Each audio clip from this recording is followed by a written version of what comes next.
మనుషులు ఎలా పోతే ఆయనకి ఎందుకండి? ఎందుకు లోకాన్ని ప్రేమించాలి దేవుడు? ఇప్పుడు చెప్పినప్పుడు మానవులు అన్నప్పుడు, మనుషులు ఎన్నప్పుడు లోకం ఉంటే ఎందుకు?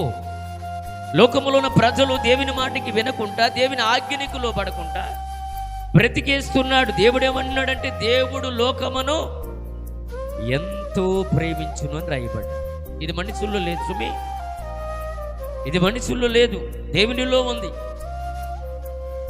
మనుషులు పాపానికి లోబడిపోనా, పాపములో జీవించిన, పాపమునకు అతి వేగముగా ప్రేమించిన ఎందుకు దేవుడు అలా ప్రేమించుచున్నాడు అంటే పిల్లరా, దేవుడు మానవుడి ఎడల కృప చూపిస్తూ ఉన్నాడు. దేవుడు మానవుడల ప్రేమ చూపించుచున్నాడు. నశించిపోకూడదని